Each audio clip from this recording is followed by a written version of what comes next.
테멘로그 소요리 문답 3분 설교. 오늘은 소요리 문답 34문의 이야기로 은혜를 나누도록 하겠습니다. 소요리 문답 34문은 우리에게 이렇게 물어봅니다. 양자로 삼으심이 무엇입니까? 그리고 그것에 대한 답으로 이렇게 이야기합니다. 양자로 삼으심은 하나님이 값없이 주시는 은혜의 행위이고, 이로써 우리가 하나님의 자녀의 수에 들게 되고 자녀의 모든 특권을 누릴 수 있게 됩니다. 어릴 때 부모의 죽음으로 인해서 보육원에 맡겨지는 아이들이 있습니다. 참 불쌍하고 가여운 아이들이죠. 이 아이들에게 가장 소망이 되고 가장 기쁜 일은 사랑이 넘치는 집으로 입양이 되는 것일 겁니다. 이것보다 더 기쁘고 더 즐거운 일은 그 아이들에게 아마 없을 것입니다. 우리는 태어날 때부터 죄에 눌려있는 죄의 노예들이었습니다. 하나님과 원수된 자들이었고 하나님의 진노 아래에 있었던 사람들이었습니다. 그런데 하나님께서는 예수 그리스도의 십자가의 은혜를 통하여서 우리를 구원해 주셨습니다. 우리가 하나님의 아들과 딸이 되는 권세를 주셨고 큰 권리 그리고 큰 자유도 더하여 주셨습니다. 우리의 신분이 죄의 노예에서 하나님의 자녀로 옮겨지게 되었습니다.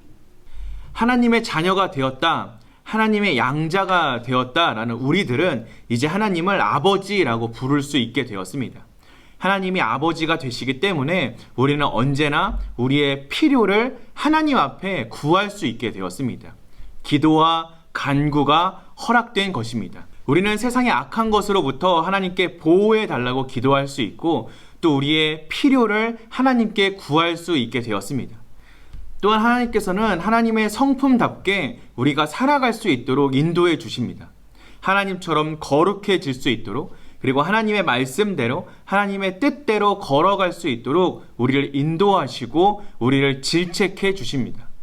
공급받을 뿐만 아니라 성령님의 인도하심 역시 경험할 수 있게 된다는 것입니다. 죄를 미워하고 하나님을 사랑하고 하나님께 예배하고 하나님 앞에 나아가는 것을 즐거워하는 우리가 될 수 있습니다. 하나님의 말씀과 계명을 사랑하게 되고 그것을 따라 살고자 하는 의지가 생기는 것, 그것이 바로 하나님의 자녀가 된 사람들의 특징입니다. 그렇다면 하나님께서는 왜 우리에게 이런 은혜를 주시는 것인가요?